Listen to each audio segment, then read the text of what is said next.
Hello friends, welcome to Erode அம்மாச்சி சமையல். இது நம்ம வீட்டு சமையல். இன்றைக்கி நம்ம பார்க்க போகிறது கேரட் பீன்ஸ் கார பொரியல் எப்படி பண்ணலாம் அப்படின்றத பார்ப்போம். நம்மளோட சேனலில் சப்ஸ்கிரைப் பண்ணாதவங்க சப்ஸ்கிரைப் பண்ணிக்கோங்க. சமையல் குறிப்புக்கள்லாம் உடனே உங்களுக்கு வேணும்னு நினச்சிங்கன்னா பக்கத்தில் இருக்க பெல் பட்டனை அழுத்தி வச்சுக்கோங்க. அப்படியே ஃபேஸ்புக், இன்ஸ்டாகிராம், ஷேர் சேட்டை ஃபாலோ பண்ண மறந்துடாதீங்க. இப்போ இந்த பொரியல் செய்கிறதுக்கு தேவையான அளவுக்கு எண்ணெய் ஊற்றிக்கலாம். ஒரு அரை ஸ்பூன் அளவுக்கு கடுகு போட்டுக்கலாம். ஒரு பிஞ்ச் அளவுக்கு ஜீரகமும் ஒரு அரை ஸ்பூன் அளவுக்கு உளுந்தம்பருப்பும் போட்டுக்கலாம். ஒரு இனுக்கு கருவேப்பிலை போட்டுக்கலாம். ஒரு பெரிய வெங்காயத்தை நீல வாக்கில் கட் பண்ணி வச்சுருக்கேன். கொஞ்சம் பெருசு பெருசாக கட் பண்ணிக்கலாம்.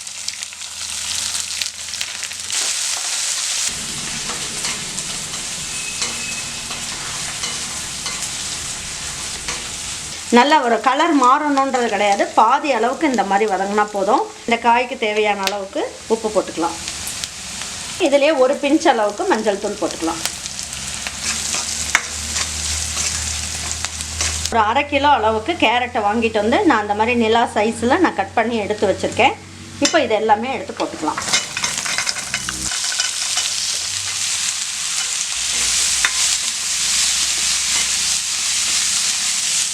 லேசாக இதை ஒரு வதக்கி விட்டுட்டு ஒரு 10 பீன்ஸ் எடுத்து இந்த மாதிரி நீல வாக்கில் கட் பண்ணி எடுத்து வச்சுருக்கேன். இதையும் போட்டுக்கலாம்.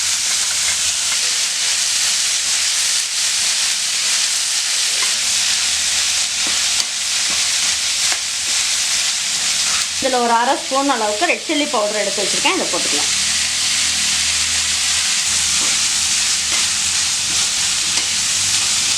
காய் நல்லா வதக்கியாச்சு. இப்போ நம்ம என்ன பண்ணலாம், கொஞ்சமாக மல்லி இலையை தூவி விட்டுடலாம்.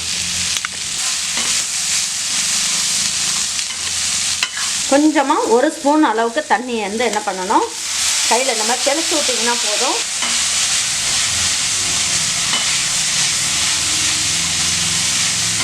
தட்டை வச்சு மூடி வச்சிடலாம். இது கொஞ்சம் லேசாக ஃப்ளேம் கம்மி பண்ணிக்கோங்க.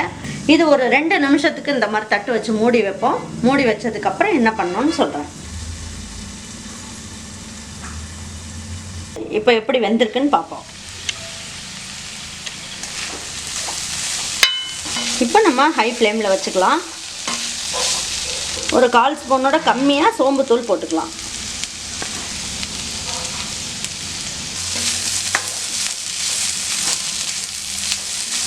இதில் 2 டேபிள் ஸ்பூன் அளவுக்கு தேங்காய் துருவி எடுத்து வச்சுருக்கேன். இதையும் போட்டுக்கலாம்.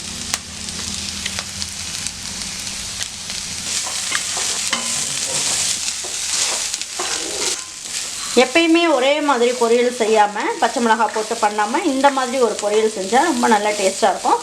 இப்போ இதை எடுத்து வச்சு பரிமாறிடலாம். இதை பாருங்கள், இந்த காயெல்லாம் நல்லா வெந்துருச்சு. இப்போ நல்லா வெந்துருச்சு. பீன்ஸ் எல்லாமே நல்லா வெந்துருச்சு. இப்போ இதை எடுத்து வச்சு பரிமாறிடலாம்.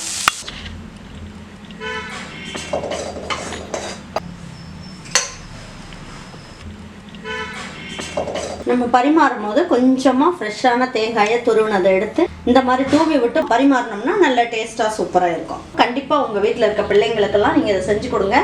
வேண்டானே சொல்லாமல் நல்லா விரும்பி சாப்பிடுவாங்க. அவங்களுக்கெல்லாம் செஞ்சு கொடுத்துட்டு அவங்களுக்கெல்லாம் பிடிச்சிருந்ததுன்னா லைக் பண்ணுங்கள், ஷேர் பண்ணுங்கள், சப்ஸ்கிரைப் பண்ணுங்கள், மறந்துடாமல் கமெண்ட்ஸ் பண்ணுங்கள். தேங்க்யூ ஃபார் வாட்சிங் ஈரோடு அம்மாச்சி சமையல். தேங்க்யூ.